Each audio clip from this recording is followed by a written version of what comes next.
சாதனை புரிந்த காவல்துறையினருக்கு பதக்கம் மற்றும் பாராட்டு சான்றிதழ்களை ஆளுநர் கைலாஷ்நாதன் வழங்கினார். புதுச்சேரி ஹெரிடேஜ் ரவுண்ட் டேபிள் சார்பில் காக்கி உடை வீரர்கள் விழா முதலியார்பேட்டை பகுதியில் நடைபெற்றது. விழாவில் ஆளுநர் கைலாஷ்நாதன் கலந்து கொண்டு சிறப்புரையாற்றினார். தொடர்ந்து சிறப்பாக பணியாற்றி பல்வேறு சாதனைகளை புரிந்த காவல்துறையினருக்கு பதக்கம் மற்றும் பாராட்டு சான்றிதழ்களை வழங்கினார். தொடர்ந்து விழாவில் பேசிய ஆளுநர் கைலாஷ்நாதன், நாட்டின் பாதுகாப்பிற்கு ராணுவம் முக்கிய பங்காற்றுவதைப் போல உள்நாட்டு பாதுகாப்பில் காவல்துறையினரின் பங்கு முக்கியமானதாகும். மாநிலத்தின் வளர்ச்சிக்கு காவல்துறையின் பங்களிப்பு அவசியம் என்றும், காவல்துறையினர் தங்களது கடமையினை நேர்மையாகவும் யாருக்கும் அச்சப்படாமலும் செய்ய வேண்டும் என்றார். விழாவில் அமைச்சர் நமச்சிவாயம், சட்டமன்ற உறுப்பினர் சம்பத்குமார், டிஜிபி ஷாலினி சிங், ஐஜி அஜித்குமார் சிங்லா, டிஐஜிகள் சத்யசுந்தரம், பிரஜேந்திரகுமார் யாதவ் மற்றும் காவல்துறை உயர் அதிகாரிகள் பங்கேற்றனர்.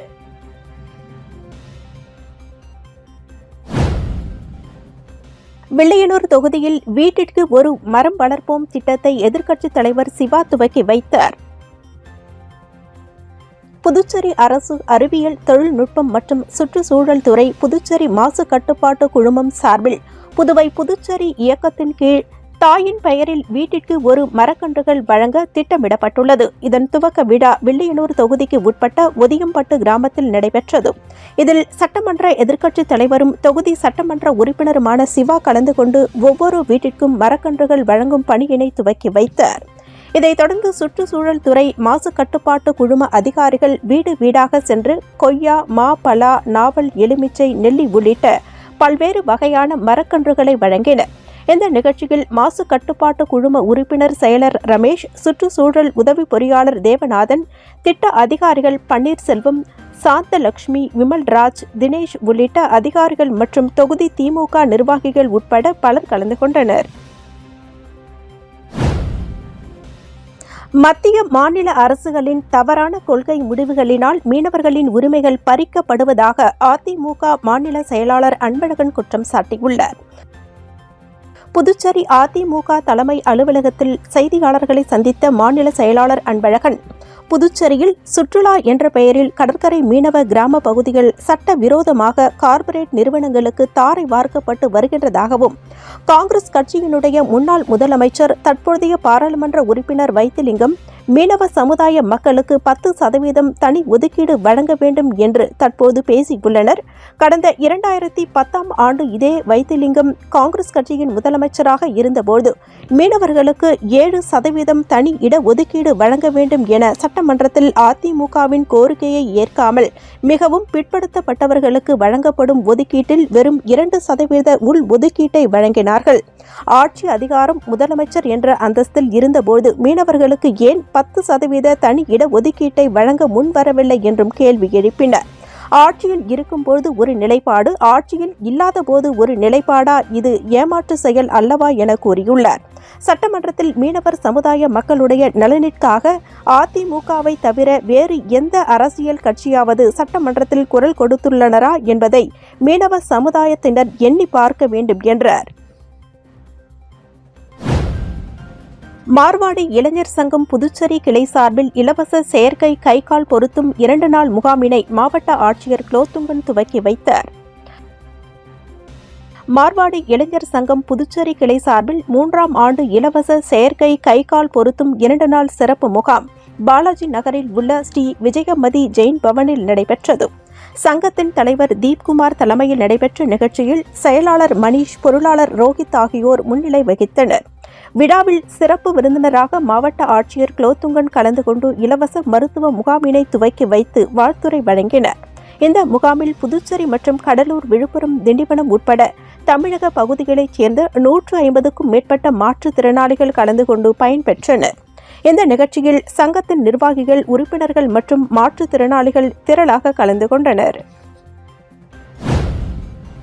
காலாப்பட்டு அரசு சுகாதாரம் மற்றும் நல்வாழ்வு மையம் சார்பாக புகையிலை இல்லாத இளைஞர் பிரச்சாரம் மற்றும் எதிர்ப்பு தினத்தை அனுசரித்து விழிப்புணர்வு பேரணி நடைபெற்றது. புதுச்சேரி அரசு நலவழித்துறை மற்றும் காலப்பட்டு அரசு சுகாதாரம் மற்றும் நல்வாழ்வு மையம் சார்பாக புகையிலை இல்லாத இளைஞர் பிரச்சாரம் மற்றும் எதிர்ப்பு தினத்தை அனுசரித்து பெரிய காலப்பட்டு செவாலியர் செல்லான் அரசு ஆண்கள் மேல்நிலைப் பள்ளியில் பயிலும் மாணவர்களிடையே விழிப்புணர்வு நடைபாதை பேரணி நடைபெற்றது. இந்நிகழ்ச்சிக்கு தலைமை மருத்துவ அதிகாரி பிரதீப் குமார் தலைமை தாங்கி மாணவர்களிடையே புகையிலை உபயோகிப்பதால் ஏற்படும் தீமைகள் மற்றும் நோய்கள் பற்றியும் சிறப்பாக எடுத்துரைத்து விழிப்புணர்வை ஏற்படுத்தி மற்றும் கொடியசைத்து பேரணியினை துவக்கி வைத்தார். இப்பேரணியில் மாணவர்கள் புகையிலை உபயோகிப்பதால் ஏற்படும் தீமைகள் குறித்து விழிப்புணர்வு வாசகங்கள் அடங்கிய பதாகைகளை கையில் ஏந்திய வண்ணம் கோஷமிட்டபடி முக்கிய வீதிகள் வழியாக சென்றனர். இந்த நிகழ்ச்சியில் பள்ளி துணை முதல்வர் வேலாயுதம், ஆசிரியர்கள் மனோகர், பெண் சுகாதார மேற்பார்வையாளர் ஷகிலா உட்பட பலர் கலந்து கொண்டனர். புதுவை பட்டதாரி ஆசிரியர்களாக தேர்வு செய்யப்பட்டவர்களுக்கான சான்றிதழ் சரிபார்ப்பு பணி டிசம்பர் 9ஆம் தேதி தொடங்கி 4 நாட்கள் நடைபெறும் என பள்ளிக்கல்வித்துறை அறிவித்துள்ளது. புதுவை பள்ளிக்கல்வித்துறையில் காலியாக உள்ள பட்டதாரி ஆசிரியர் பணியிடங்களுக்கான தேர்வுகள் நடைபெற்று அதன் முடிவுகள் அண்மையில் வெளியிடப்பட்டது. அதன்படி 340 பட்டதாரி ஆசிரியர் பணியிடங்களில் 205 பேர் மட்டுமே தேர்வு செய்யப்பட்டனர். அவர்களுக்கான சான்றிதழ் சரிபார்ப்பு பணி டிசம்பர் 9ஆம் தேதி தொடங்கி 12ஆம் தேதி வரை நடைபெறவுள்ளது. புதுச்சேரி அண்ணா நகரில் உள்ள பள்ளி கல்வித்துறை வளாகத்தில் சான்றிதழ் சரிபார்க்கும் பணி நடைபெறும் என அறிவிக்கப்பட்டுள்ளது. சான்றிதழ் சரிபார்ப்பு நேர்காணலுக்கு வரும் பட்டதாரி ஆசிரியர்கள் அனைத்து அசல் சான்றிதழ்களுடன் சுய கையொப்பமிட்ட நகல் உள்ளிட்டவற்றை கட்டாயம் கொண்டு வர வேண்டும் என பள்ளிக் கல்வித்துறை அறிவுறுத்தியுள்ளது.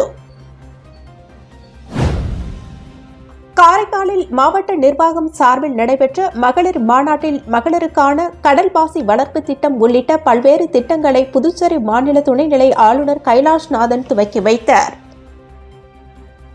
புதுச்சேரி மாநிலம் காரைக்கால் மாவட்டத்தில் உள்ள மத்திய அரசின் தேசிய தொழில்நுட்ப கழக வளாகத்தில் மாவட்ட நிர்வாகம் சார்பில் மகளிர் மாநாடு நடைபெற்றது. விழாவில் காரைக்கால் பகுதியில் மகளிருக்கான கடல்பாசி வளர்ப்பு திட்டம், மீனவ பெண்களுக்கான கூட்டுறவு சங்கங்கள் தொடங்கி வைத்தல், தீனதயாள் வாழ்வாதார மகளிர் மேம்பாட்டு திட்டம், நமோ ட்ரோன் திட்டம், பெண்களுக்கான மகளிர் சுய உதவி பெண்களுக்கு கடன் உதவிகள் வழங்கும் திட்டம், பெண்களுக்கான பிங்க் ஆட்டோ வழங்கும் திட்டம் உள்ளிட்ட திட்டங்கள் தொடங்கி வைக்கப்பட்டு பயனாளிகளுக்கு புதுச்சேரி மாநில துணைநிலை ஆளுநர் கைலாஷ்நாதன் கலந்து கொண்டு நலத்திட்ட உதவிகளை வழங்கினார். விழாவில் புதுச்சேரி மாநில சபாநாயகர் செல்வம், புதுவை அமைச்சர்கள், மாவட்ட ஆட்சியர் மணிகண்டன் மற்றும் அரசு அலுவலர்கள் உள்ளிட்ட பலரும் கலந்து கொண்டனர். புதுவை மாநிலத்தில் சென்டாக் சார்பில் முதுநிலை மருத்துவ படிப்புகளுக்கான இறுதி தகுதி பட்டியலை இணையதளத்தில் வெளியிடப்பட்டதாக அறிவிக்கப்பட்டுள்ளது. இதுகுறித்து சென்டாக் ஒருங்கிணைப்பாளர் அலுவலகம் சார்பில் வெளியிட்டுள்ள செய்திக்குறிப்பில், புதுவை மாநிலத்தில் முதுநிலை மருத்துவ படிப்புகளுக்கான இறுதி தகுதி பட்டியலை சென்டாக் நிர்வாகம் வெளியிட்டது. கட்டண விவரமும் இணையதளத்தில் வெளியிடப்பட்டுள்ளது. விண்ணப்பதாரர்கள் நவம்பர் 24ஆம் தேதிக்குள் தங்கள் விருப்ப தேர்வுகளை புதுப்பிக்கலாம் என குறிப்பிடப்பட்டுள்ளது. சென்டாக் வெளியிட்டுள்ள இறுதி பட்டியலில் அரசு ஒதுக்கீட்டு தரவரிசை பட்டியலில் 415 பேர் இடம்பெற்றுள்ளனர். நிர்வாக இடங்களில் 1668 பேர் விண்ணப்பித்துள்ளனர். முறையாக சான்றிதழ் வழங்காதது உள்ளிட்ட காரணங்களினால் 92 பேரின் விண்ணப்பங்கள் நிராகரிக்கப்பட்டதாக கூறப்பட்டுள்ளது. புதுச்சேரியில் மோட்டார் சைக்கிள் திருட்டில் ஈடுபட்ட நபரை கைது செய்த காவல்துறையினர் அவர்களிடம் இருந்து 2 மோட்டார் சைக்கிள்களை பறிமுதல் செய்தனர். புதுச்சேரி ரெயின்போ நகர் அருகே பெரியகடை காவல்துறையினர் நேற்றிரவு ரோந்து பணியில் ஈடுபட்டிருந்தனர். அப்பொழுது இருசக்கர வாகனத்தில் அதிவேகமாக வந்த நபரை நிறுத்தி விசாரணை நடத்தியபோது அவர் ஓட்டி வந்தது திருட்டு பைக் என தெரியவந்தது. விசாரணையில் கடலூர் கள்ளக்குறிச்சியைச் சேர்ந்த ராமலிங்கம் என்பதும், தற்போது புதுச்சேரி அண்ணா நகரில் வாடகை வீட்டில் வசித்து வருவதும், சமீபத்தில் காமராஜர் சாலை, கோவிந்த சாலை பகுதிகளில் 2 பைக்குகளை திருடியதும் தெரியவந்தது.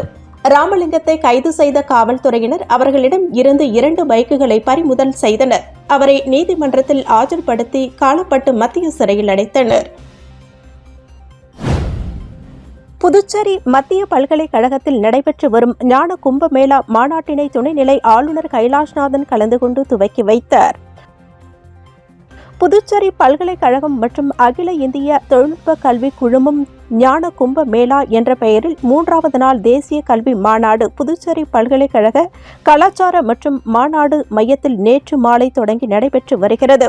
மாநாட்டின் 2ஆம் நாளாக நடைபெற்ற நிகழ்ச்சியில் புதுச்சேரி துணைநிலை ஆளுநர் கைலாஷ்நாதன், கல்வித்துறை அமைச்சர் நமச்சிவாயம், மயிலும் பொம்மபுர ஆதீனம் சிவஞான பாலய சுவாமிகள், புதுவை பல்கலைக்கழக துணைவேந்தர் தணிகரசு ஆகியோர் குத்து விளக்கேற்றி விழாவினை துவக்கி வைத்து கலந்து கொண்டனர்.